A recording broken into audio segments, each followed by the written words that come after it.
देखिए आज हम हाथ धोना सीखते हैं। हाथ तो देखो सभी धोते हैं, लेकिन धोने का भी एक तरीका होता है। और जिन महिलाओं के छोटे बच्चे हैं या जो महिलाएं अभी माँ बनी है, तो उनको तो हमेशा अपने हाथ भली भांति धो करके तब अपने बच्चे को छूना चाहिए।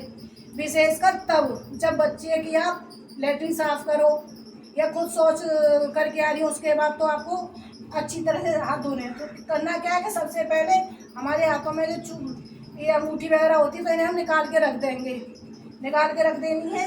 और हाथों को गीला करना, गीला करने के बाद में आपको अच्छी तरह से साबुन लगाना है। आप यहाँ तक भी लगा लेंगी। अब भली बात साबुन लगा लेना है, थोड़ा थोड़ा नाखूनों पर भी लगा लेना। अब साबुन लग गया, अब इसके ना झाग बनाने हैं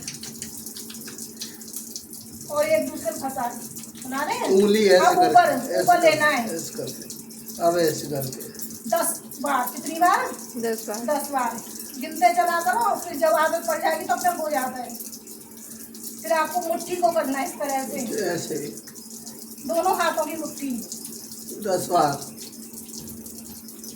फिर अंगूठा को इस तरह से करना, नीचे करके करते हैं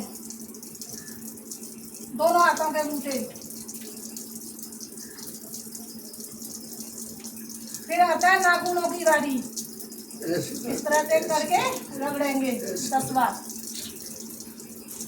फिर दूसरे हाथ के नाखून ऐसे करके,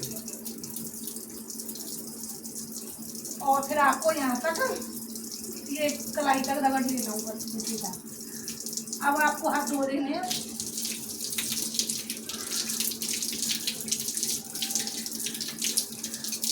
टॉवल पकड़ा ली है।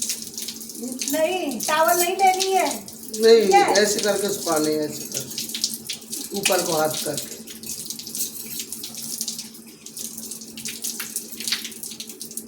अब हमें अपने हाथों को इस तरह से कर लेना है। हमें अपने हाथों को कपड़ों से इसलिए नहीं पोंछना चाहिए, चाहे आप कितना भी धुला हुआ कपड़ा ले रहे हैं उसे नहीं पोंछना है। हमें अपने हाथों को ऐसे ही सुखाना है। और इस तरह से आप रखेंगे तो थोड़ी देर बाद ये जो पानी है ना गंदा जो भी बच जाता है वो नीचे को चला जाता है, नीचे टपक जाता है, गिर जाता है। अगर हम कपड़े से हाथ पोंछते हैं तो कपड़े में जो भी बैक्टीरिया होंगे तो वो हमारे हाथों में दोबारा आ जाएंगे। इसलिए हमें किसी भी कपड़े से हाथ नहीं पोंछने। तो जितना आप साफ सफाई का ध्यान रखेंगे उतना ही बच्चा जो है आपका स्वस्थ रहेगा, कोई परेशानी नहीं होगी। हमेशा ऐसे ही आप अपने हाथ धोया कीजिए। कर दो। ओके।